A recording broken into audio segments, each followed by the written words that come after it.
क्या AI actual accountants और finance की जॉब खा लेगा? सचमुच? तो आपने कहावत सुनी होगी, सावधानी हटी दुर्घटना हटी। तो आप करें क्या? आप बताइए। क्या हम लोग हाथ में हाथ कर बैठ जाएं? हम जैसे अकाउंटेंट्स हो गए और भी फाइनेंस प्रोफेशनल्स हो गए, वो करें क्या? जो भी ये वीडियो देख रहे हैं तो उनके मन में डर आता होगा कि एआई जॉब खा लेगा हमारी। तो आप बताइए क्या कर सकते हैं? सबको डर लगता है। तो घर में ऐसे बैठ कर हाथों में हाथ डाल के कंपनी में बैठ डरने से कुछ होगा नहीं। जो होना वो तो होगा ही। तो इसका सोल्यूशन क्या है? चलो, हेलो फ्रेंड्स। तो आज मैं इसी चीज़ का सोल्यूशन बताता हूँ। तो आप डरिए मत, डरने की कोई ज़रूरत नहीं है। बट हाँ, डरने से अच्छा है स्किल को अपग्रेड करना। फॉर एग्ज़ाम्पल, मैं आपको बहुत सिंपल भाषा में, लैंग्वेज में समझाता हूँ मैं क्या बोलना चाह रहा हूँ। एक्चुअल में पहले कैलकुलेटर बस था। कैलकुलेटर जब आया था तब तब भी लोग डर रहे थे कि कैलकुलेटर जिसको बनता है उनकी जॉब चली जाएगी। हाँ, गई। बट बात है कि जो उसमें काम रहता था, जो उन्होंने कैलकुलेटर सीखा नहीं, उनकी जॉब चली गई। तो जिनने सीखा कैलकुलेटर, उससे क्या हुआ? जो भी कैलकुलेशन मैनुअली करते थे, टाइम लगता था, कैलकुलेटर से इजीली हो गया। उसके बाद कंप्यूटर्स आए। कंप्यूटर्स में भी लोगों ने कहा कि जॉब चली जाएगी। हाँ, गई जॉब, बट उनकी गई जिन जो कंप्यूटर सीखे नहीं। अब कंप्यूटर सुपर कंप्यूटर्स आए, अब एआई आया है। सेम चीज एआई के बारे में बोला जा रहा है कि जॉब चली जाएगी। हाँ, जाएगी और जा भी रही है। बट किनकी? जिन जो लोग अपने आप को अपग्रेड नहीं कर रहे हैं उनकी। बट मैं ये नहीं कहूँगा कि देखो कि सारे लोग अब स्किल नहीं है। देखिए, होता क्या है कि अगर आपका स्टेगनेंट सोच है ना, कि ये आप इस तरह सोचते हैं कि एक होता है ना कि एक नॉर्मल थिंकिंग होती है कि मान लीजिए ABCDEFGH, इस टाइप से अगर थिंकिंग आप इस तरह चलते हैं तो फिर आपको मुश्किल होगी कुछ चीज़ अडेप्ट करने में, उसको समझने में, या फिर आपकी जॉब तब रिस्क में आ सकती है। बट अगर आपकी थिंकिंग थोड़ा बियॉन्ड टाइप की है कि आप आउट ऑफ द बॉक्स जाकर सोच सकते हैं कोई भी चीज़ को, कोई प्रॉब्लम को, आपको स्पून फीड नहीं करना पड़ता है कि मैनेजर्स को या किसी को, तो फिर आपके लिए बहुत अच्छी अपॉर्चुनिटी है। तो एआई है किस बला का नाम? तो आज मैं बताता हूँ एआई है क्या। एआई कुछ नहीं, एक कह सकते हैं एक मशीन्स है, रोबोट्स हैं जो ह्यूमन ब्रेन की तरह सोच सकते हैं। उससे ज़्यादा ही सोच सकते हैं। कॉम्प्लेक्स प्रॉब्लम्स को बहुत ईजिली वे में सॉल्व कर सकते हैं, within seconds, within minutes, within hour. जो काम 1 घंटे का है उसको कुछ मिनटों में ख़त्म कर सकते हैं। तो उसका इम्पैक्ट क्या होगा? अगर इसमें फाइनेंस और अकाउंट्स की बात करता हूँ, क्योंकि मैं उसी फील्ड का हूँ, तो मैं उसके बारे में बात करता हूँ। आज उसी के बारे में बात होगी। तो अकाउंटेंट का या फाइनेंस का काम क्या होता है? बेसिक काम, जैसे जो मैं डेली बात करता हूँ। जनरल कोई ट्रांजेक्शन्स हुआ तो उसकी एंट्री करना, जर्नल एंट्रीज को कहते हैं। फिर लेजर पोस्टिंग कहते हैं। Trial balance, profit and loss account, trading account, balance sheets, इस ये सब करना मेन अकाउंटेंट का। फाइनेंशियल स्टेटमेंट्स प्रिपेयर करना, ये अकाउंटिंग होता है। बट उसके बाद क्या होता है? जो सीएफओ का काम रहता है वो इन्वेस्टर साथ बात करना, जो भी फाइनेंशियल स्टेटमेंट बनाया गया है उसको एनालाइज करना और कन्विंस करना इन्वेस्टर को कि उन लोग इन्वेस्टर्स हमारी कंपनी में इन्वेस्ट करें। जो भी प्रॉफिट एंड लॉस है उसके हिसाब से एक्सप्लेन करना, ये काम अकाउंटेंट का था। एक्सप्लेन करने का काम इन्वेस्टर्स को या गवर्नमेंट को सीएफओ का है, जो भी और फाइनेंस है, फाइनेंस मैनेजर्स का था। बट अब क्या हो गया है? एआई अब जैसे धीरे धीरे बढ़ रहा है, वो कह रहा है कि जितने डेटा एंट्री वाले जॉब्स हैं, डेटा एंट्री काम है अकाउंटेंट्स का, वो मैनुअल वर्क एआई भी कर सकता है। तो ये तो बहुत डरने की बात है कि जो भी मैनुअल काम हम लोग करते थे कि cash account debited to bank account manually type कर रहे हैं, लिख रहे हैं, यही तो फटफट कंप्लीट कर लेगा, लेजर पोस्टिंग कर लेगा, कैश फ्लो स्टेटमेंट बना लेगा, बैंक रिकन्सिलेशन कर लेगा, वेंडर रिकन्सिलेशन कर लेगा, सब कुछ स्पीड में कर लेगा।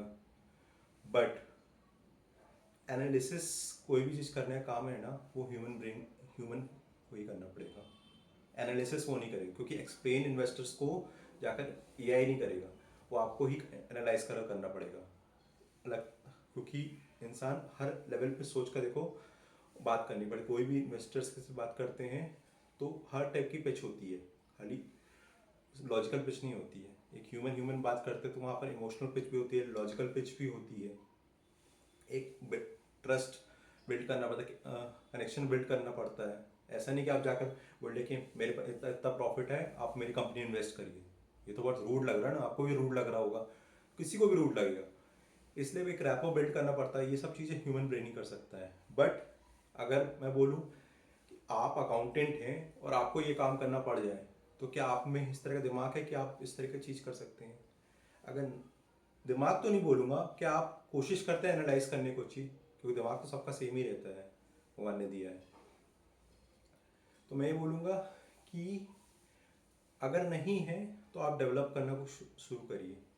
फॉर एग्ज़ाम्पल, मैं अगर अपना एग्ज़ाम्पल दूँ तो मैं शुरुआत से लेकर अब तक, जैसे मैंने पुराने वीडियोस में बताया था, मैं आप फिर से एक बार बताऊंगा कि मैंने कैसे करा था कुछ चीज़ें एनालिसिस, और उसके बाद मैं आऊँगा पॉइंट में कि मैं कैसे कनेक्ट कर रहा हूँ जो मैं बोल रहा हूँ। हुआ क्या था कि अगर मैं अपनी स्टोरी को थोड़ा शॉर्ट में फिर से बताऊँ कि मेरी फर्स्ट मुझे अकाउंट्स की जॉब करनी थी, बट मुझे मिली नहीं। तो मैंने फर्स्ट जॉब सेल्स में थी। सेल्स में मुझे जाना नहीं था, बट ठीक है, मुझे लग गई थी, बट मुझे जॉब की नीड थी। तो उस समय मैंने बहुत एफर्ट डाला। मैं फर्स्ट कंपनी में 8 मंथ्स तक काम किया और टॉप परफॉर्मिंग था, बट टॉप परफॉर्मर भी था, but due to health reasons मुझे छोड़नी पड़ गई थी कंपनी।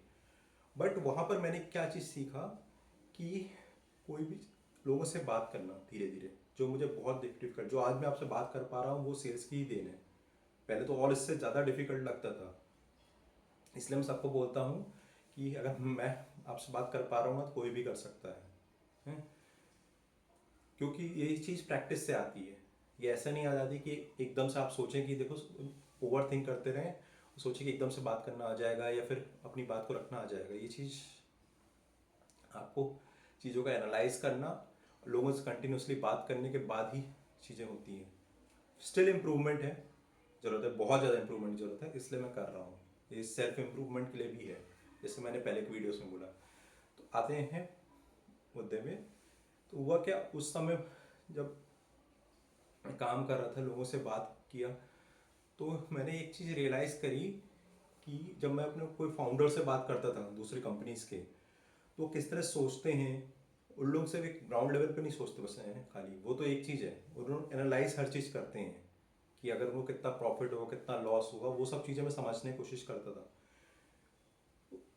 उस चीज़ से मुझे थोड़ी एनालिटिकल स्किल्स डेवलप हुई। सेकेंड चीज़ है कि मेरी जब उसके वाली जॉब छूटी, मैंने जब ब्रेक लिया, उसके बाद फिर मेरी फाइनेंस अकाउंट्स कंपनी में काम लगी। सैलरी बहुत कम थी, बट मुझे मेरा अकाउंट्स पैशन था। मेरा अकाउंट्स बहुत ज़्यादा पैशन है, क्योंकि मैं नंबर्स में अच्छा हूँ, तो मेरा अकाउंट्स और फाइनेंस में बहुत पैशन था। तो मेरी फर्स्ट कंपनी में लगी, तो वहाँ पर भी मैंने कई बार मुझे टॉप परफॉर्मर के अवार्ड्स मिले, बट वो एक सेकंड मैटर है। बात थी कि जो मेरे एनालिटिकल स्किल्स डेवलप हुई थी सेल्स में भी, कुछ चीज़ एनालाइज करना, क्योंकि मैं कुछ चीज़ खोदना कि कोई भी इंफॉर्मेशन है ना, उसको फाइंड आउट करना हो कि अगर सेल्स नहीं हो रही तो क्यों नहीं हो रही है वो चीज़ें, उसके बारे में ओवर थिंक करना। वो चीज़ आई थी, वो मैंने सेल्स में फाइनेंस में डेवलप करी। तो हुआ क्या कि मैं उसी कारण मैंने बहुत सारे पैसे सेव करे थे अपनी फर्स्ट कंपनी में। लाइक फॉर एग्जांपल, एक वेंडर था, तो उसमें क्या रहता था कि एक मैंने अराउंड 3.5 करोड़ रुपीज़ सेव किए थे उस वेंडर से। हुआ क्या था कि उसमें रहता था कॉन्ट्रैक्ट पीरियड रहता था, कॉन्ट्रैक्ट ड्यूरेशन रहता था, इनवॉइस नंबर रहता था। मोस्टली अकाउंटेंट्स क्या चेक करते हैं, इनवॉइस नंबर अगर सेम डिफरेंट डिफरेंट है तो फिर क्या करते थे कि ठीक है, डुप्लीकेसी नहीं है तो लेट इट गो, इनवॉइस ठीक है। बट मैंने जैसे बोला कि जो मैंने सेल्स में सीखा था कि ओवर थिंक करना, लोगों से बात कर सीखा था, ये लोग कैसे सोचते हैं, बियॉन्ड टाइप से। तो सेम चीज़ मैंने यहाँ इम्प्लीमेंट करी। मैंने एक दिन ऐसे देख रहा था इनवॉइस, मुझे लगा कि ये क्या है, कि इसमें इनवॉइस नंबर तो ठीक है, कॉन्ट्रैक्ट ड्यूरेशन, कॉन्ट्रैक्ट पीरियड क्या है। तब मुझे लग डाउट हुआ कि हो सकता है कि इनवॉइस नंबर भले डिफरेंट हो, इनवॉइस उसमें contract duration, contract period, contract duration भी सेम हो सकता है, बट कॉन्ट्रैक्ट पीरियड तो डिफरेंट होना चाहिए। आप समझे लोगे मैं क्या बोल रहा हूँ ना, क्योंकि ये थोड़ा टेक्निकल चीज़ चली गई है। मैं आपको बहुत ईजी में समझाता हूँ। होता क्या है, कोई भी एक इन्वॉइस रेस होता है, खासकर जो सर्विस इन्वॉइसेस होते हैं, तो मान लीजिए अगर वो 6 मंथ का ड्यूरेशन का इन्वॉइस है, 6 मंथ का हमने बोला है कि ये सर्विस मान लीजिए AWS सर्विस है, हम 6 मंथ्स तक लेंगे आपसे, एक वेंडर से बोला है। तो होता क्या है कि कॉन्ट्रैक्ट पीरियड रहता है, मान लीजिए जनवरी फरवरी मार्च अप्रैल मई जून, 6 मंथ्स का है, तो वो तो डिफरेंट होना चाहिए कॉन्ट्रैक्ट ड्यूरेशन। बट हुआ क्या कि जब मैंने एक ऐसे मैनुअली चेक करा तो देखा कि कुछ कुछ जो कॉन्ट्रैक्ट पीरियड थे, डिफरेंट, जनवरी फरवरी मंथ से समझिए, तो जनवरी जनवरी, फिर फरवरी आया, फिर मार्च अप्रैल, फिर मई इस टाइप से। तो मुझे लगा तो डुप्लीकेसी है। तो मैंने क्या किया कि पूरे शुरुआत से लेकर मतलब पिछले 3-4 साल का मैनुअल ही चीज़ बनाया, हर चीज़ रिकॉर्ड, और फिल्टर लगाकर जब चेक किया तो बहुत सारे around 3.5 crore rupees extra payment कर चुके थे गलती से पुराने अकाउंटेंट्स, और कुछ कुछ मेरे से भी हुए थे। तब मैंने जाकर वहाँ CFO से बात करी और फाइंड आउट ऑफ 1.5 मंथ लगा होगा, तो उनको फिर फाइनली अराउंड 7 करोड़ रुपीस हमको पेमेंट करनी थी। तो उसमें से हम मैंने 3.5 करोड़ रुपीस का डेबिट नोट पास किया और डिडक्ट कर रिमेनिंग अमाउंट पे कर दिया वो जी। तो उनसे भी गलती होगी, मैं उनको ब्लेम नहीं करूँगा, बाय मिस्टेक ही हो गया था। तो वो फिर वो अप्रिशिएट कर दो, कंपनी बहुत बड़ी थी तो अप्रिशिएट भी कर रहे थे उनके CFO भी कि तुमने इस लेवल पे वेरीफाई किया। और भी डिफरेंट टाइप की चीज़ें थी कि purchase order without purchase order था, बट डुप्लीकेट परचेज ऑर्डर था सेम एक इनवॉइस का, 2 इनवॉइस थे, 2 different invoice number, but same purchase order था, और अब परचेज ये सब अप्रूवल भी हो गया था। तो फाइनली क्या हुआ कि मैंने बहुत डिक डाउन करा हमेशा की तरह, और फाइंड आउट करा कि वो उसमें भी around 8 lakh rupees to 10 lakh rupees extra payment हो गई थी। तो वो वाले वेंडर से मैंने डेबिट नोट पास कर डिडक्ट किया। तो अभी मैं अकेले मैं इतना ही बोलना चाहूँगा। फाइनली मैं बोलना क्या चाह रहा हूँ कि मेरा पहले से था कि थोड़ा सा रिसर्च करना, डिक डाउन करना, क्यूरियोसिटी थी कि कुछ चीज़ एनालाइज करना, क्योंकि अगर सिंपल सी एंट्री करना हो तो कोई भी करता है, एक काम को 10 बार करो देखो वो। तो फॉर एग्जांपल अगर मान लीजिए हनुमान चालीसा की बात करूँ, मैंने जैसे एक वीडियो में बताया था, हनुमान चालीसा हो गया, कोई भी चीज़ अगर आप डेली पढ़ेंगे 10 दिन तक तो आपको रट जाएगी। बट यार रटना थोड़ा ना है, कंपनी ने हमको हायर इसलिए रखा कि कोई रटने के लिए। हमने हायर किया है कि थोड़ा सा रिसर्च करके देखो, कोई भी फाइंड आउट करना, एरर डिटेक्शन। और सेकंड चीज़ है कि देखो मैं एक और चीज़ मेरे अंदर क्यों आई, सेल्स में जब मैं था तब मैं सोचता था कि देखो कि मैं सेल्स करूँगा तो मुझे इंसेंटिव्स मिलेंगे, कंपनी को बेनिफिट हो रहा है और मुझे इंसेंटिव्स मिल रहे हैं उसके कारण। फाइनेंस वाले क्या करते होंगे, वो तो फिर एक लायबिलिटी होगी ना फाइनेंस के लिए, सिर्फ एंट्री कर रहे हैं, कुछ सेव क्या कर रहे हैं, कुछ प्रॉफिट कहाँ कर पा रहे हैं। तो मैंने कहा मैं सेल तो कर नहीं सकता, प्रॉफिट कॉस्ट तो सेव कर सकता हूँ। तो कॉस्ट सेव करने के लिए मैंने जो मेरा दिमाग लगाया कि एरर जो भी फ्रॉड डिटेक्शन कह लीजिए, कुछ भी बोल लीजिए, उस चीज़ को आप नाम दे सकते हैं, वो फाइंड आउट कर देखो पैसे बचाने के लिए। क्योंकि जितना पैसा हम बचा रहे हैं कंपनी का, उतना ही तो एडिशनल प्रॉफिट हो रहा है ना।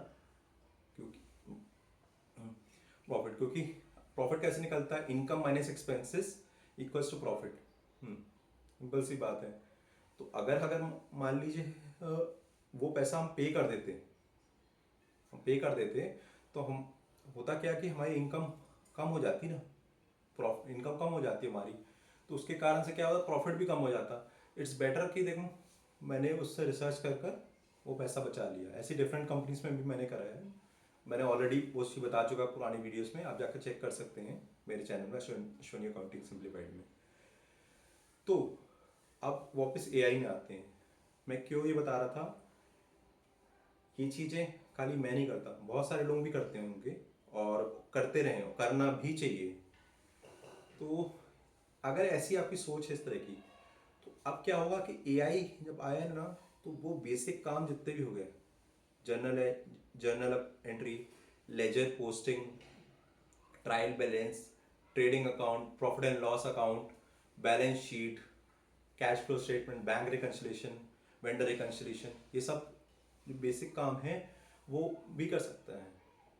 हाँ, कुछ हाई लेवल पे थोड़ा सा वहाँ पर रुका हो, फ्यूचर में सब कुछ कर भी पाए। बट अगर आप इस तरह की सोच रहेगी है ना, एनालिसिस करने की, वहाँ पर ह्यूमन के ही काम आएगा। फॉर एग्जाम्पल, अब जैसे बोल रहे कि एआई है कि वो फ्रॉड को डिटेक्ट कर सकता है, कोई भी चीज़ को, कि अगर मान लीजिए इनवॉइस, डुप्लीकेट इनवॉइस नंबर है तो ठीक है, duplicate invoice number find out करना। बट बात है कि अगर मान लीजिए जैसे मैंने बोला था कॉन्ट्रैक्ट ड्यूरेशन, कॉन्ट्रैक्ट पीरियड बात करूँ, उस लेवल पे तो देखो, अगर एआई को भी अगर डिटेल्स जब डालो तो ही होगा ना। कोई भी मशीन में इंस्ट्रक्शन डालेंगे तो पता चलेगा उसको कि क्या करना है, जितना इंस्ट्रक्शन दिया है उतना ही करेगा। अगर वो अपने आप से अगर उसका उस लेवल का दिमाग नहीं चला तो वो फाइंड आउट कैसे करेगा। तो वो चीज़ एनालिसिस करने के, फ्रॉड डिटेक्शन के लिए तो ह्यूमन ब्रेन ही चाहिए। बट ह्यूमन ब्रेन भी कौन सा, जिसका जो ओवर थिंक कर सकता है, जो उस डीप सोच सकता है, वो उस टाइप का ब्रेन चाहिए। तो अगर है आपका उस तरह का ब्रेन, तो फिर आपको हेल्प होगी कि आप कोई भी चीज़ एनालाइज करने के लिए। कल ये तो मैं अकाउंटिंग लेवल की बात कर रहा हूँ।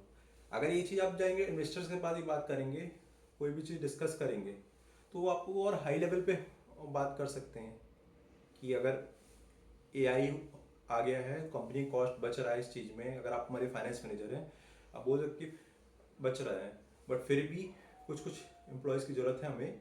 क्यों? क्योंकि अगर वो इतने टैलेंटेड हैं, वो ओवर थिंक कर कंपनी का पैसा बचा रहे हैं, जो कि हो सकता है कि हो सकता है, नहीं भी हो सकता। मैं फ्यूचर तो उस लेवल पे नहीं जान सकता कि एआई उस चीज़ को भी कर ले। बट अगर नहीं कर पाया तो एटलीस्ट इन चीज़ों के लिए तो, अगर ऐसे ह्यूमन ब्रेन्स हैं हमारी कंपनी में, उनको तो रखना ही चाहिए फर्स्ट चीज़।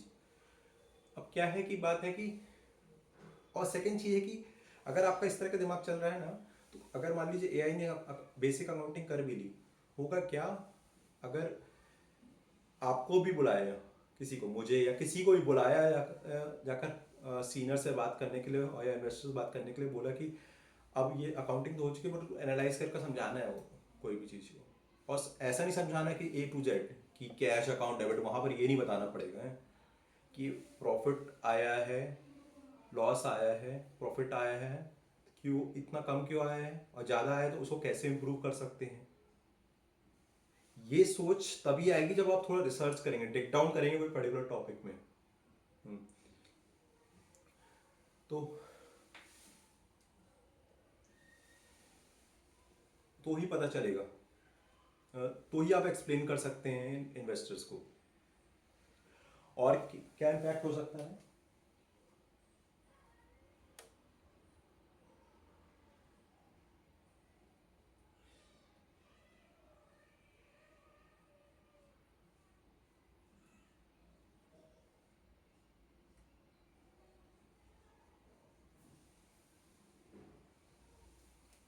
अगर जैसे इन्वेस्टमेंट और स्टॉक मार्केट एनालिसिस की बात करा जाए तो जैसे इन्वेस्टमेंट्स के बारे में पहले तक स्टॉक मार्केट होता है, म्यूचुअल फंड्स होता है, तो कोई भी अगर रिपोर्ट्स हो गए, इसको एनालाइज करने का काम भी एआई इजीली कर सकता है।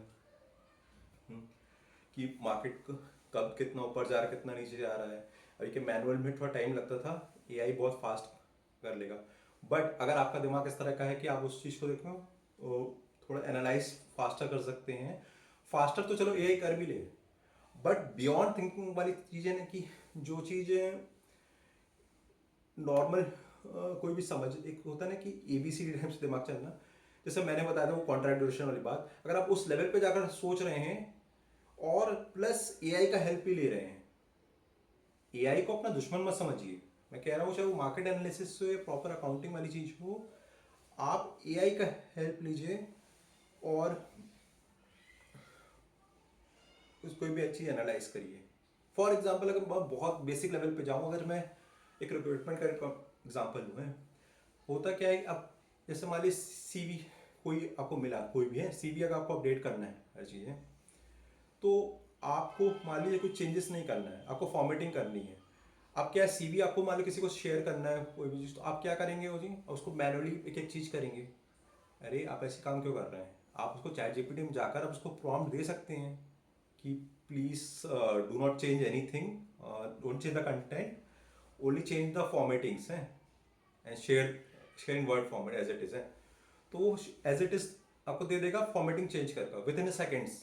अब आप क्या करते हैं, आधा घंटा लगाते हैं उसको पूरा काम करने में, तो आप क्या बोलेंगे अब ये इसमें इसमें जॉब खा गया? ऐसी बात नहीं है। देखिए बात ये सिंपल सी बात है कि जो काम में आधा घंटा लग रहे हैं, छोटे मोटे काम में जो आप आधा घंटा 1 घंटा सिम एडिटिंग करने में लगा रहे थे, आप उस AI का यूज़ करके, चैट GPT का यूज़ करके आप उसको फास्टर कर सकते हैं। बस ये बात है। जो आप जनरल एंट्री कर रहे थे, मैनुअली कर रहे थे, आप AI का यूज़ करके देखो एंट्री कर सकते हैं, और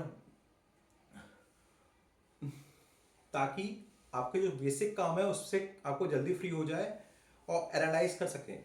भले अगर आपकी जॉब बच भी गई, अगर आपका एनालिसिस वाला दिमाग है, तो भी आपको AI से फ़ायदा ये रहेगा कि अगर आप एनालाइज करना जानते हैं, भले CFO अगर आपसे बात करे इन्वेस्टर से, फिर भी आप क्या करेंगे एट लास्ट, आप जो भी अकाउंटिंग AI नहीं करा उसको एनालाइज करिए पूरा, कि वो कितने फास्ट लेवल पे कर देखो और सब कुछ एक्यूरेट कर रहा है कि नहीं, आप रीवेरीफाई करें।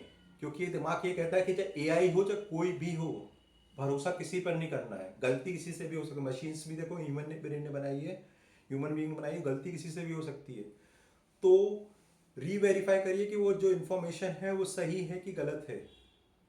अगर वो सही है तो भी आपको नहीं पता ना उस समय सही है गलत है, तो एक बार वेरीफाई करिए और उसको एनालाइज करिए कि जो भी प्रॉफिट आ रहा है तो हम और कैसे प्रॉफिट बढ़ा सकते हैं।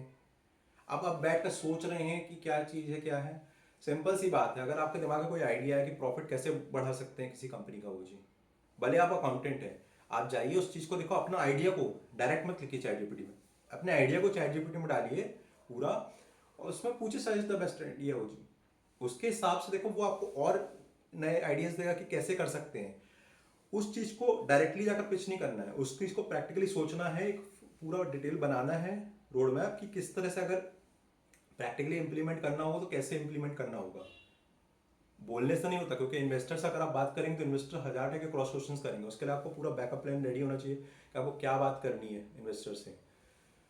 तो मैं यही बोलूँगा कि आप AI का यूज़ करके देंगे, रिपोर्ट्स जो भी आ रही है उसको एनालाइज करिए और फाइंड आउट करने की कोशिश करिए कि कैसे हम इंफॉर्मेशन को और अच्छे तरीके से प्रेजेंट कर सकते हैं आउटसाइडर पार्टीज को, चाहे इन्वेस्टर्स हो या आउटसाइडर पार्टीज हो। AI हेल्प कर सकता है अकाउंट्स पेबल में भी, अकाउंट रिसीवेबल में भी, ऑटोमेटिक ईमेल सेंड करना, इनवॉइसेस को सेंड करना क्लाइंट्स को, वेंडर्स अगर इनवॉइस आ रहे हैं तो पूरा PDF को स्कैन करके वो वेरीफाई कर सकता है हर चीज़ है कि उसमें GSTN नंबर सही है कि नहीं है, हर चीज़ डिटेल्स AI कर सकता है। अकाउंट्स पेबल में की बात करें और सेल्स इनवॉइस की बात करूँ तो उसमें भी देख सकता है कि जितनी भी डिटेल्स हैं, तो दोनों टैक्स इनवॉइस हैं, कस्टमर पेमेंट आया कि नहीं आया, नहीं तो क्लाइंट्स को रिमाइंडर भेजना। बट बात है कि यहीं पर आपके एनालिटिकल स्किल्स काम आती है। मान लीजिए फॉर एग्जांपल कि AI ने कंटिन्यूसली सेंड, उसको एक प्रॉम्प्ट दे दिया गया कि उनको हर हफ्ते ईमेल सेंड करना है क्लाइंट्स को, और कभी एग्रेसिव भी हो सकता है, कभी नॉर्मल भी हो सकता है, डिपेंड्स ऑन सिचुएशन जो है वो कर दो रहे हैं। बट बात है कि कभी कभार होता है कि हमको ईमेल नहीं सेंड करना रहता, फ़ोन में बात करनी रहती है, या फिर फ़ोन में बात करनी, कब ईमेल सेंड कर। अब मान लीजिए मशीन ने कर तो दिया, उससे क्लाइंट अगर उठ गया तो वो भी तो गलत चीज़ है। इसीलिए वहाँ पर आपके एनालिटिकल स्किल्स काम आएगी कि आप करिए, आप AI का इस्तेमाल करिए कि आप ईमेल सेंड करने में। बट बात है कि कंटिन्यूसली वाला मत कर दीजिए, आपको जब भी करना हो या तो इस तरह करें कि कितना टाइम लगता है वो करने में। आप कंटेंट बनाकर आप सेंड कर सकते हैं, बट आपको फॉलो अप कब करना है वो आप खुद करिए। उसमें आप एआई को बीच में मत लाइए, क्योंकि एआई को बीच में लाएंगे तो ह्यूमन रिलेशंस खराब होंगे। अगर मान लीजिए वो गुस्से में पेमेंट कर भी दिया तुरंत, तो मान लीजिए उसने प्रॉमिस किया था कि 20 डेज बाद करेगा, आप बोले नहीं अभी के अभी चाहिए, वो अभी कर दिया, मान लो उसका बिजनेस नहीं हुआ, तो फिर आप एआई का क्या करेंगे? एआई भी कॉस्ट है ना, कंपनी को पैसा पे करना पड़ रहा है, तो यही करेंगे कंपनी ही बंद हो गई तो इन चीज़ों में आपका खुद का दिमाग होना चाहिए, कहाँ पर यूज़ करना है कहाँ पर नहीं। जहाँ पर भी एनालिटिकल स्किल्स आ रही है वहाँ अपना थॉट प्रोसेस को एआई की हेल्प लेकर आप अपना दिमाग लगाकर आगे पिच कर सकते हैं, उस प्रॉब्लम को सॉल्व कर सकते हैं। क्लरिकल वर्क जितने भी रहते हैं वहाँ पर देखो भले वो एआई से करवा लें, बट जहाँ पर एनालिटिकल स्किल्स आ रही है ना, वहाँ पर उसकी हेल्प लीजिए। ऐसा नहीं कि अपने ही दिमाग में, उसकी हेल्प लीजिए और खुद भी सॉल्व करने की कोशिश करिए। यहाँ पर मैं ये नहीं कह रहा हूँ कि आपकी जॉब की बात है वो चीज़, क्योंकि यहाँ पर मशीन्स, कोई भी बिजनेस होता है, कितने भी अगर कॉन्ट्रैक्ट आप साइन कर लीजिए, एट लास्ट वो ट्रस्ट के बेसिस में चलता है। अगर किसी को फ्रॉड करना होगा ना वो कर ही लेगा, कुछ भी कर लीजिए, फिर आप लड़ते रहिए, मान लीजिएगा कोर्ट में चलेगा, लड़ जीत भी कोर्ट से, तो बिजनेस रिलेशन तो वैसे ही चला गया, ऐसे आप सबसे लड़ते रहिए। बट कई बार होता है कि पैसा नहीं मिल रहा है क्लाइंट से, कोई भी सिचुएशन इस तरह की आ रही है, बट स्टिल आपका रिलेशन इस तरह के, आपका बात करने का तरीका इस तरह का कि आप पैसा फिर भी निकलवा लेते प्यार से सामने वाले से। तो अगर वो स्किल है आपके अंदर तो उस चीज़ को आप करिए। और कैसे डेवलप कर सकते हैं, तो बहुत आइडियाज़ हैं। आप जाकर चैट जीपीटी में डालिए ना अपने आइडिया को, पूरा आइडिया फिर में बनाइए और उसमें डालिए, आपको बहुत सिंपल लैंग्वेज में डिटेल्स आ जाएगा, वो चीज़ आपको हेल्प हो जाएगी कि कैसे थिंक करके करा जा सकता है।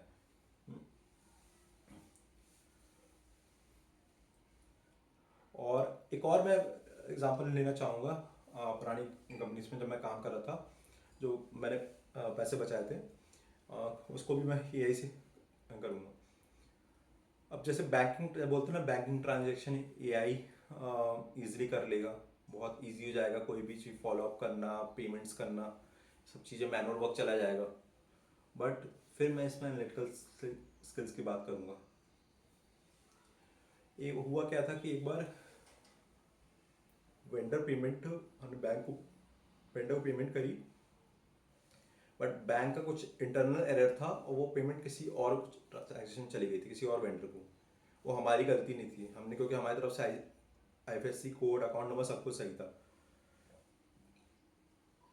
तो मैंने क्या करा, फाइनली जाकर बैंक से बात करी, 15 डेज लगे थे। आफ्टर लॉन्ग कन्वर्सेशन है ना, हुआ क्या, 15 डेज स्ट्रगल के बाद फाइनली बैंक ने अपनी गलती मानी कि वो कुछ टेक्निकल एरर के कारण ये चीज़ हो गया था। तो उन्होंने इंटरनली बात कर कर वो पैसा को हमको रिफंड कर दिया, और हमने एक्चुअल में फिर वो पैसा को करेक्ट वेंडर को ट्रांसफ़र कर दिया। अब बात है कि ये चीज़ आप खाली अगर आप बोले कि देखो कि ऑटो, हम एआई को बोल दे कि मशीन ईमेल सेंड करने के लिए बैंक को कंटिन्यूसली, बैंक का हज़ारों ईमेल आते रहते हैं, आ भी रहे, तो क्या वो मेल में हर चीज़ का समझा नहीं पाओगे कि क्या चीज़ है। सामने वाला एक बड़ा सा मेल करके रख दे और बोल दे कि नहीं हमारी गलती नहीं है, ये प्रूफ है, तो फिर मुश्किल हो जाएगा ना उस चीज़ को सॉल्व करने में। कभी कभार होता है कि फेस टू फेस बात करना ज़रूरी होता है, तो ईमेल के लिए समझ लो कि वो एआई ईमेल कर सकता है। बट बात है कि अगर आप जाकर पर्सनली बात करते हैं लोगों से, कोई भी प्रॉब्लम होती है तो वो ईजिली सॉल्व हो सकती है, बट वो सॉल्व तब हो सकती है जब आप उसको एनालाइज करें और फिर उसका सोल्यूशन निकालें, जो कि मैंने किया अभी पुरानी कंपनी में। उससे वो पैसा जो 55,000 रुपीज़ अप्रॉक्स थे, वो कंपनी के सेव भी हो गए। तो ये एक क्वालिटी है आपके अंदर भी। और क्योंकि मैं कई भी अगर इंटरव्यू देने भी गया हूँ पहले भी कंपनीज में, तो जब मैंने अपनी बात रखी थी तो वहाँ के इंटरव्यूअर्स थे, वो कहते हैं कि उन्होंने भी बहुत पैसा बचाया है। तो तब मुझे पता चला कि इस तरह के बहुत सारे लोग हैं इंडिया में, ऑल ओवर द वर्ल्ड, जो इस तरह की सोच रखते हैं, और रखना भी चाहिए। क्योंकि डेटा एंट्री थिंकिंग, वो तो 10th क्लास की बात होगी, 10th क्लास वाले बच्चे को या 8th क्लास बच्चे को, जिसने ना एमबीए करा है ना आईआईटी का, उसको भी अगर बता दिया जाए कि 10 बार अकाउंटिंग कैसे करी जाती है, तो वो भी कर लेगा एक समय के बाद, है रट जाएगा, कोई बड़ी बात नहीं है। बट एनालिटिकल स्किल्स वाली बात है, वो आप कंपनी आपसे एक्सपेक्ट करती है। वो ऑब्वियसली एक्सपीरियंस से भी आता है, बट बात है खुद भी ओवर थिंक करके सोचना पड़ता है, जिसको खुरापाती दिमाग भी कहते हैं अपन।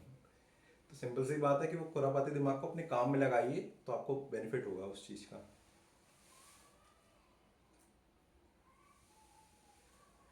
Loan approval become faster, AI इसमें आप हेल्प करता है। जैसे क्रेडिट स्कोर जो होते हैं, क्रेडिट स्कोर आपने सुना होगा ना कि अगर जब भी कभी लोन लेने जाओ तो कहीं पर जब मोबाइल का लोन ले रहे हो, किसी भी चीज़ होम लोन ले रहे हो, कार लोन ले रहे हो, तो क्रेडिट स्कोर देखा जाता है कि आपने जो पहले लोन लिया था तो आप क्रेडिट हिस्ट्री अच्छी है कि नहीं है, कि आपने टाइम पे पुराना लोन पे किया था, रीपे करा था कि नहीं करा था, वो भी चेक करा जाता है। सेकेंड चीज एनालाइज कस्टमर हिस्ट्री। कस्टमर की मैनुअल पहले चेक करनी पड़ती थी, आपको इजीली जाकर कोई सिस्टम में पूरी कस्टमर हिस्ट्री चेक कर सकता है एआई की सब कुछ ठीक है कि नहीं है। प्रोडक्ट रीपेमेंट कैपेसिटी, तो इससे क्या होगा, लोन डिसीजन फास्टर हो जाएगा और मोर एक्यूरेट हो जाएगा। तो ये बेनिफिट है एआई का। हाँ, तो इस चीज़ में तो एआई हेल्पफुल है ही।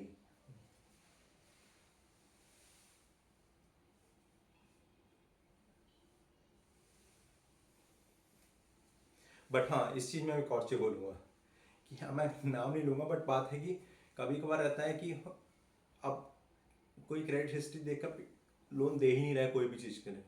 बट बात है कि ये भी रहता है कोई भी चीज़ हो, चाहे वो क्रेडिट हिस्ट्री चेक करना हो, क्रेडिट स्कोर हो, सब कुछ ह्यूमन बींग्स ने बनाया है और human beings can do mistakes, machines can do mistakes. होता क्या है कि कभी कभार जो डिटेल्स कलेक्ट करी जाती है उससे भी, डिटेल्स कलेक्ट कर कर हमारे कोई क्रेडिट स्कोर बना है या कोई भी चीज़ बनी है, उससे भी रॉन्ग इन्फॉर्मेशन के कारण ही भी ये डेटा गलत निकल कर आ सकता है। तो उसमें भी अगर मैं बोलूँ पूरा एआई का इस्तेमाल करिए, आप उसके एआई का इस्तेमाल मना नहीं कर रहा हूँ, बट उसमें ये रीवेरीफाई करिए कि अगर उसमें वाले किसी का क्रेडिट स्कोर कम आ रहा है, बट पास्ट हिस्ट्री अगर जब चेक करेंगे तो अगर पास्ट कस्टमर हिस्ट्री बहुत अच्छी, उसने पूरा पे किया, तो फिर गलत क्यों आ रहा है। उस सिचुएशन में आप ब्रांच मैनेजर से आकर बात कर सकते हैं, उनके पास और अबव डेटा रहता है हाई लेवल का, वो डेटा मार्क कर आप एआई में चेक कर सकते हैं कि उसमें किस बात से क्रेडिट स्कोर कम आ रहा है।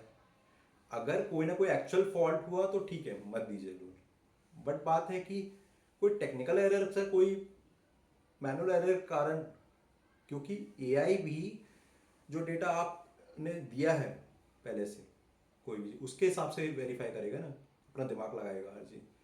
तो अगर डेटा में कोई इशू है और हम सामने वाले लोन नहीं दे रहे हैं तो फिर वो प्रॉब्लम है ना। तो मैं नहीं कह रहा कि सामने वाला पर्सन सही है गलत है कोई भी चीज़, और मैं ये नहीं कह रहा कि यहाँ जो डेटा डाला वो किसी ने जानबूझ करा, हो सकता है गलती से भी करा हो, बट रीवेरीफाई एआई से दोनों तरीके से करिए कि नॉर्मल क्रेडिट हिस्ट्री निकालिए, अगर डेटा सब कुछ सही है, क्रेडिट हिस्ट्री सब कुछ सही है, फिर भी क्रेडिट स्कोर कम आ रहा है, और उसके बाद जाइए ब्रांच मैनेजर से बात करिए कि उनके पास जो डेटा है उसके वो सब कुछ एक्यूरेट है कि नहीं। अगर वहाँ पर कोई इशू है तो मत दीजिए, पर अगर वहाँ पर इशू नहीं है, कोई क्लरिकल एरर कुछ हो गई थी, तो फिर फाइनली ब्रांच मैनेजर से बात कर देखो, तो डिसीजन लीजिए। इसको एनालिटिकल थिंकिंग कहेंगे। ऐसा नहीं कि एआई ने बोल दिया, मशीन ने बोल दिया कि नहीं देना लोन तो नहीं देना, ऐसा कि कौन सी बात हो गई। ऐसा नहीं होता। फॉर एग्जाम्पल कि अगर मान लीजिए कोई ट्रैवल अलाउंस का मैंने एग्जाम्पल दिया था कि अगर मैनेजर वो कंपनी का सीईओ ने बोल दिया कि 1000 रुपीज़ पे करना है, अब ये वो 1000 रुपीज़ के लिए साइन इसने करके दिया है वाउचर में कि वो बंदे ने गया था यहाँ काम करने, अब वो ओनर काम नहीं है कंपनी का कि 1000 रुपीज़ को चेक करने बिल, वो हमारा काम है। फाइनेंस मैनेजर हो चाहे अकाउंटेंट्स हो, हम लोग काम है कि वो 1000 रुपीज़ है उसमें कितने रुपए का बिल है उसके अंदर वाउचर में अटैच है, और वो भी एक्यूरेट है कि नहीं है, फेक बिल्स तो नहीं है, उसके हिसाब से आप वो पेमेंट करिए। तो चाहे वो यहाँ पर एआई मैं बात करता हूँ, वहाँ पर ओनर हो गया कंपनी का, ऐसे ही एआई अप्रूवल दे दे, ओनर अप्रूवल दे दे, हमारा खुद का भी दिमाग है, खुद भी दिमाग लगाना है, और अगर इसका ये दिमाग लगा रहा है वो इस इंडस्ट्री में के लिए बेनिफिट है, प्रोडक्टिव है कंपनी के लिए मेरे हिसाब से। तो अपना दिमाग लगा कर काम करिए, एआई का हेल्प लीजिए, एआई को अपना दुश्मन मत समझिए, एआई का हेल्प लीजिए और फिर उसके बदले उसके बाद काम करिए, हेल्प नहीं करो, और अपना दिमाग लगा कर एनालाइज करिए। अजम्पशन बेसिस में नहीं कि जो एक वाली रूढ़ वाली सोच होती है, रूढ़ वाली सोच कहते हैं कि रिजिड थॉट इसको बस कहते हैं कि जो मैं सोच रहा हूँ गलत है। नहीं, अकाउंटेंट्स और फाइनेंस में इसकी जगह ही नहीं है। वो मेरे हिसाब से बोलना नहीं चाहता, बेवकूफ़ी है वो, है सच्चाई बताऊँ। मेरे हिसाब से सिंपल सी बात है कि बोलो कि जो इन्फॉर्मेशन जो मैं सोच रहा हूँ गलत है, अगर सही है तो प्रूव करो, अपने आप को ही बोलो प्रूव करो वो चीज़ है। तो अगर ऐसी सोच रहेगी तो ही आप जाकर देखेंगे जो एआई डेटा दे रहा है उसको भी चैलेंज कर सकते हैं। हो सकता है वो 1000 करोड़% सही हो, कोई प्रॉब्लम नहीं है एआई का डेटा, बट हम नहीं, मुझे नहीं मानना, मैं वेरीफाई करूंगा एक बार।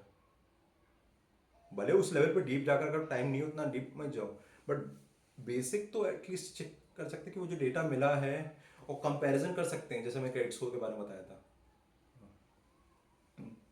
तो आप कर सकते हैं, क्योंकि हर चीज़ में गलतियां हो सकती है, अनइंटेंशनली भी।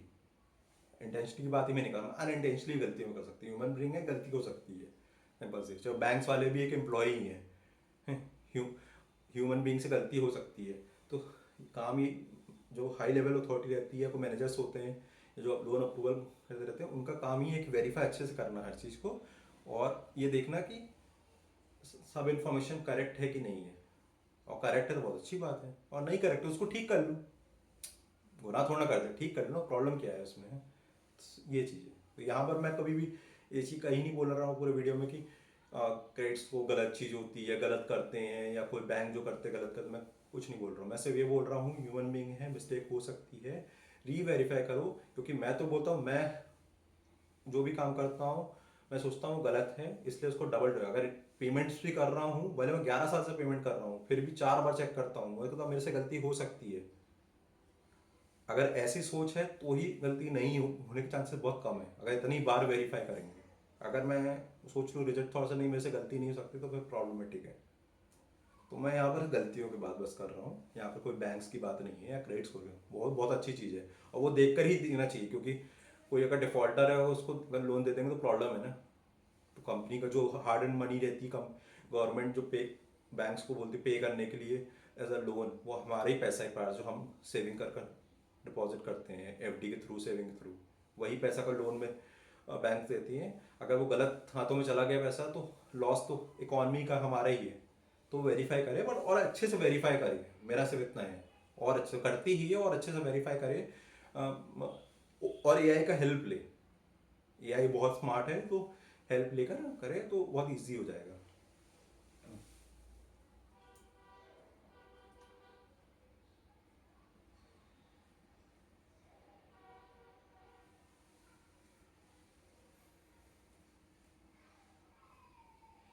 अब इसके एआई के कुछ नेगेटिव इम्पैक्ट्स बता सकते करते हैं। Job risk for basic level accountants, जो जैसे मैंने बताया था डेटा एंट्री लेवल की जॉब के लिए खतरा है एआई। बट अगर डेटा, आपके अगर एनालिटिकल स्किल्स है डेटा एंट्री के, तो आपको बेनिफिट हो सकता है। आप बोल सकते हैं अपनी कंपनी को कि सर मैं अकाउंटिंग बेसिक एंट्री करता हूँ, प्लस मैं एनालिटिकल स्किल्स भी है, तो मैं डिसीजन मेकिंग में भी हेल्प कर सकता हूँ। वो पर आपको अगर नहीं है तो आपको इम्प्रूव करनी पड़ेगी, तो ही आपको बेनिफिट होगा। और जैसे नीड फॉर न्यू स्किल्स, आपको नई स्किल्स लर्न करना पड़ सकता है। ये चैलेंजेस हैं एक अकाउंटेंट्स के लिए। डेटा एनालिटिक्स हो गए, एआई टूल्स और ऑटोमेशन सॉफ्टवेयर, एआई टूल्स हो गए डिफरेंट, चैट जीपीटी हो गया, और भी डिफरेंट टाइप के, Google Gemini, different different type के सॉफ्टवेयर्स जो हो गए, हाँ ये टूल्स हो गए, उनको लर्न करना पड़ेगा अकाउंटेंट को, ताकि वो अपने काम को रिड्यूस कर सके खुद भी। जो भी बेसिक लेवल का काम बहुत टाइम लेता है उसको कर सके। डेटा एनालिटिक्स की बात करो, डेटा को एनालाइज करना, कोई भी चीज़ को एनालाइज करना, कि अगर एआई ने समरी बनाकर दे भी दिया तो उसको पूरा पार्ट समझना, और फिर जाकर वहाँ पर ओनर को या फिर फाइनेंस मैनेजर को एक्सप्लेन करना, या जो भी हायर अथॉरिटी है उनको एक्सप्लेन करना। इसमें और नेगेटिव इम्पैक्ट है कि डेटा सिक्योरिटी रिस्क है। More digital data equals to more hacking risk. इसमें डेटा को हैक करने का रहता है, बट उसके लिए भी कि साइबर क्राइम डिपार्टमेंट है आजकल पुलिस में भी हर जगह, तो वो कोशिश कर रहा है कि सिक्योरिटीज़ पे लाए। तो ऑब्वियसली कोई भी चीज़ अच्छी है तो कोई चीज़ रिस्क भी आएगी उसके साथ, तो इसीलिए साइबर डिपार्टमेंट है कंपनीज, साइबर सिक्योरिटी है उन कंट्रीज़ में, तो वो हेल्प करती है अगर कोई भी इस तरह की चीज़ डेटा इशू होता है। तो जो भी आईटी वाले रहते हैं हाई लेवल के, उनसे डिस्कस कर कर कोशिश कर सकता, मैं तो आईटी वाला नहीं हूँ बट मैं जितना जानता हूँ इन चीज़ों के बारे में, उनसे डिस्कस कर कर तो बोले कि ऐसी चीज़ करें या एआई की भी हेल्प लें कि ताकि हमारा उनका डेटा प्रोटेक्ट रहे, उनको कोई हैक ना कर पाए। इस तरह के हेल्प लेकर आप प्रोटेक्ट कर सकते हैं डेटा।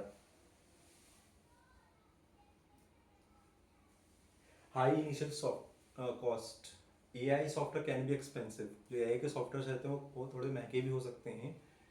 तो आप ऐसे पिच कर सकते हैं को कि एआई के सॉफ्टवेयर महंगे हैं, तो आप इसलिए बोल रहे हैं कि आप उसको ला रहे हैं तो वो एंट्री लेवल पे काम कर सकता है। हाँ ठीक है, कोई इशू नहीं है, बट बात है कि आप बोलिए कि मैं, आप करवाइए, बट मैं बेसिक, अगर कंपनी को आप ये बोल सकते कि बेसिक लेवल पे एंट्री वाला जो जॉब है ना, अगर वो एआई कर रहा है, उसको एनालाइज करने का काम मैं खुद करूँगा। उसको एनालाइज करने से पहले एआई ने जो करा है उसको रीवेरीफाई करने का काम भी मैं खुद करूँगा, कि भले उसमें काम आपका बढ़े, वो करना ही पड़ेगा क्योंकि आप मशीन से लड़ रहे हैं, तो आपको थोड़ा मेहनत ज़्यादा करनी पड़ेगी। जो भी एआई कर रहा है उसको रीवेरीफाई करना कि अगर उसमें गलती निकली है ना तो उसको सही करने का काम करूँगा। एआई के हेल्प लेकर देखूँ अकाउंटिंग फाइनेंस करूँगा, और उससे जिससे बेस्ट बेटर डिसीजन मेकिंग लिया जा सके। तो आप ये बोल सकते हैं, तो आपकी बात ज़्यादा सुनी जाएगी मेरे हिसाब से। भले आपको नया भी कंपनी से निकाले, आपको रख भी लिया, तो भी जॉब सिक्योरिटी कभी भी नहीं रहती, मुश्किल रहता है इन चीज़ों में। आपको कंटिन्यूसली एआई का हेल्प लेकर अपने आप को स्मार्ट करना पड़ेगा। मैं सिंपल लैंग्वेज बोलूँ, स्मार्ट बनना ही पड़ेगा। अब बात करें future and accounting and finance with AI, तो उसमें बोला अकाउंटिंग गायब नहीं होगी, बस उसके अकाउंटेंट का रोल डिसअपियर हो जाएगा। जैसे मैंने पहले ही बताया कि डेटा एंट्री क्लर्क था वो चला जाएगा। उसके बदले तीन चीज़ आ सकती हैं, मतलब फाइनेंशियल एनालिस्ट, स्ट्रेटेजिक एडवाइज़र और business decision part. Financial analyst में तो जो फाइनेंशियल स्टेटमेंट्स रहते हैं, स्टॉक्स होते हैं, उनको एनालाइज करने वाला काम जो भी हो गया, जो भी स्ट्रेटेजिक एडवाइज़र, जो इन्वेस्टमेंट्स एडवाइजर्स होते हैं, कोई भी स्ट्रेटेजिक कोई डिसीजन मेकिंग होती कंपनीज में, कंपनी को प्रॉफिट हो रहा, लॉस हो रहा है, लॉस हो रहा तो क्यों हो रहा है, रिपोर्ट्स तो यही बना कर दे दिया, बट लॉस लॉस हो रहा तो वो चीज़ आप सेल्स वालों से जाकर बात करें कि कैसे इम्प्रूवमेंट कर सकते हैं। अगर कहीं आपका बैड डेट्स फंस रहा है कोई भी चीज़, तो वहाँ पर आप फाइंड आउट करें कि कैसे उसको रिकवर कर सकते हैं। मतलब अगर मान लीजिए हमने कस्टमर को पेमेंट इन्वॉइस रेस करा, 45 डेज हो गए, 30 डेज हो गए फ्रॉम डेट ऑफ इन्वॉइस, और स्टिल पेमेंट नहीं आ रही है, तो हम किस तरह लीगल कंप्लाइंस का यूज़ करके हम पैसे वापस ले सकते हैं, एआई का हेल्प ले सकते हैं। और भी अलग अलग लेवल पे जाकर देखो, और किस तरह ईमेल करना, फ़ोन नंबर के थ्रू कांटेक्ट करके पैसे निकलवाना, ये सब डिसीजंस लेने की क्षमता आपके अंदर होना चाहिए। अगर नहीं है, आप सीखिए इसको ही एनालिटिकल स्किल्स कहते हैं, कि इसको बोलते हैं सिंपल लैंग्वेज बियॉन्ड थिंकिंग जिसको बोलते हैं, वो आपके अंदर होना ही चाहिए। बिजनेस डिसीजन पार्टनर, तो कंपनी आपको बिजनेस डिसीजन पार्टनर टाइप से देखना चाहेगी, कि खाली ये नहीं देख रहे कि आप एंट्री कर रहे हैं। अगर आप, मैं अभी बोल रहा हूँ कि आपको नहीं निकाला था कंपनी से, बट फिर भी आपको देखा जाए कि क्या आप एक बिजनेस पार्टनर्स जो रहते हैं उस तरह से बात कर रहे हैं। जो भी मैंने अभी डिस्कस किया वो बिजनेस पार्टनर से रिलेटेड ही बात थी, कि खाली एक अकाउंटेंट आया, अपनी एंट्री करो, चला गया घर, उसको कोई मतलब नहीं प्रॉफिट हो रहा, लॉस हो रहा, लॉस हो रहा है। सीएफओ का काम क्या था कि वो जाकर सेल्स वालों से बात करे कि क्यों लॉस हो रहा है, प्रॉफिट कम क्यों हो रहा है, सेल्स क्यों नहीं हो रही है।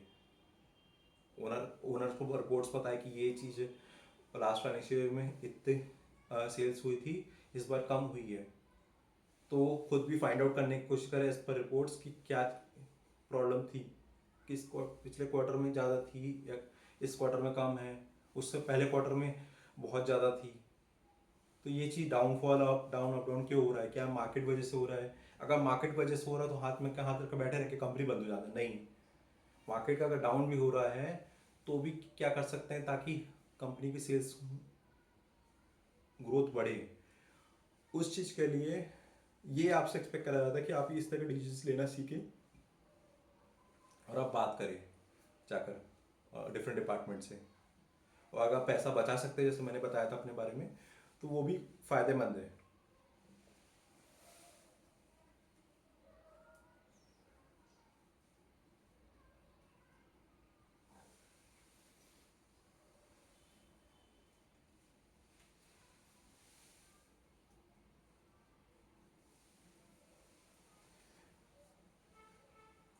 तो वही मैं लास्ट में ये बोलना चाहूँगी, financial reporting, budgeting, cost control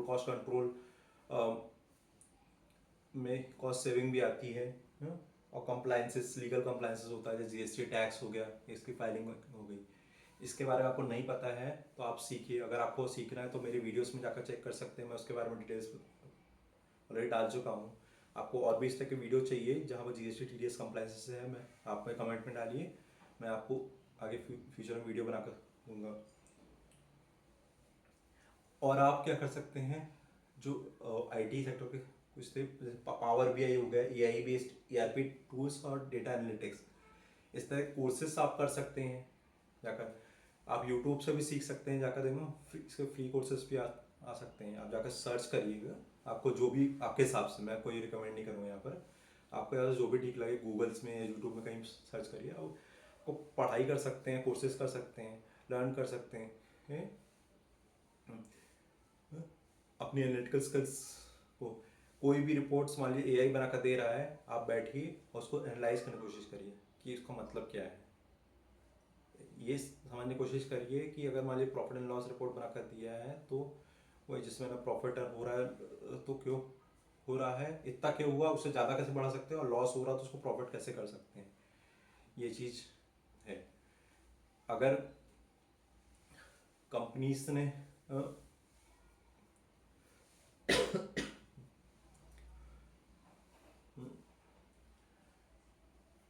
working capital की बात करूँ कि कंपनी का वर्किंग कैपिटल कैसे है, तो उसको बोलते हैं current assets minus current liabilities है।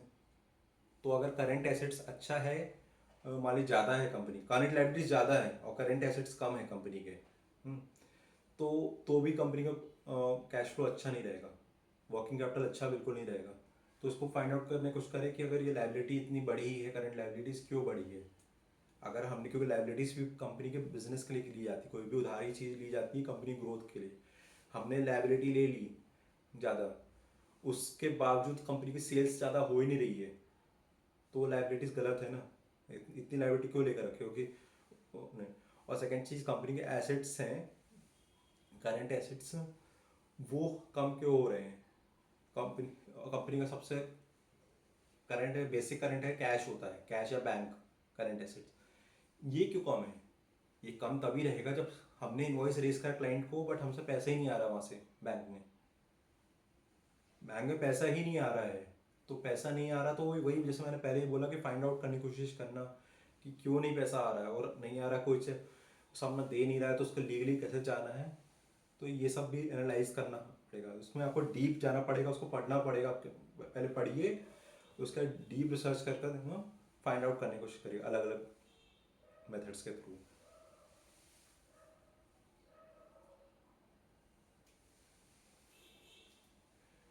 तो लास्ट टाइम मैं फाइनली ये कहना चाहूँगा, एआई कोई थ्रेट नहीं है। एआई से उनके लिए थ्रेट है जो रिजिड थिंकिंग वाले हैं, जो सोचते हैं कि जो उनको पता है वही पता है। एआई का आप यूज़ करिए अपनी स्किल्स को और डेवलप करने के लिए, चीज़ों को एनालाइज करने के लिए, अपनी थिंकिंग को एजे रखिए, एआई का हेल्प लीजिए। उससे दोनों चीज़ को जब मिक्स होगा, उससे जब आप जाकर कोई भी डिसीजंस लेंगे कंपनी के लिए, तो वो सबसे ज़्यादा बेनिफिट रहेंगे। क्योंकि एआई स्मार्ट है, एक ऑलरेडी स्मार्ट मशीन है, आप भी अगर एक स्मार्ट ह्यूमन बीइंग बन जाएंगे, दोनों को अगर मिक्स कर दिया जाए तो एक कंपनी के लिए बेनिफिट्स ही जाएगा। तो आप कंपनी को स्मार्ट लोगों की ज़रूरत है। अगर आप स्मार्ट नहीं है कोई इशू नहीं है, बट अगर आपके अंदर ये चीज़ है कि मैं गलती कर सकता हूँ, जो मैंने किया वो गलत है, मुझे रीवेरीफाई करना है, इतना भी सोच लिया ना, अगर आपने मुझे रीवेरीफाई करना है, आप रीवेरीफाई करेंगे, एक ना एक दिन आपको एनालिटिकल स्किल्स अपने आप डेवलप हो जाएगी। पर अगर आपने सोचा कि मैं गलत नहीं हो सकता हूँ, तो आपके एनालिटिकल स्किल्स कभी नहीं ठीक होगी, ये मैं आपको कह सकता हूँ। तो ये वीडियो एक्चुअल में आई ओपनर है। जो लोग रिजिड थिंकिंग रखते हैं, तो मैं सबको यही बोलूँगा, अपनी रिजिड थिंकिंग को साइड करिए। अब एआई एक्चुअल में थ्रेट है, इसलिए अपनी स्किल्स को डेवलप करिए। मुझे भी डर लगता है, मैं नहीं बोलूँगा मुझे नहीं डर लगता, मुझे लगता है, बट मैं कोशिश कर रहा हूँ एआई को समझने के लिए। जो जो मैं समझूंगा धीरे धीरे मैं आगे के वाले वीडियोस में उसके बाद जिक्र भी करूँगा, उसको आपको समझाने की कोशिश भी करूँगा सिंपल लैंग्वेज में। बट मैं खुद इम्प्रूव करने की कोशिश कर रहा हूँ अपनी एनालिटिकल स्किल्स को। जो भी मैंने पैसा सेव किया था वो मैं अभी भी करता रहता हूँ किसी अलग अलग लेवल पे। बट बात है कि उस चीज़ को आगे कैसे प्रेजेंट करना है, जैसे कंपनी को बेनिफिट होता ही रहे, होता ही रहे, होता ही रहे। क्योंकि सिंपल सी बात है, प्राइवेट कंपनी में क्लियर है, आप कंपनी को बेनिफिट दे रहे हैं तो आप हैं, मशीन बेनिफिट दे रही है तो मशीन है।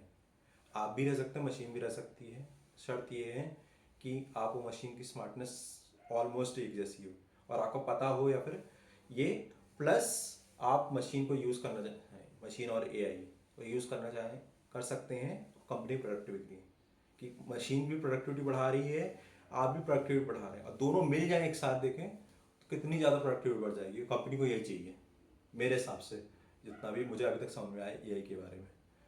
तो फिलहाल आज के वीडियो में इतना ही, और थैंक यू सो मच। अपना ख्याल रखिएगा, अपने माता पिता की सेवा करिएगा। Thank you so much. That's it for today.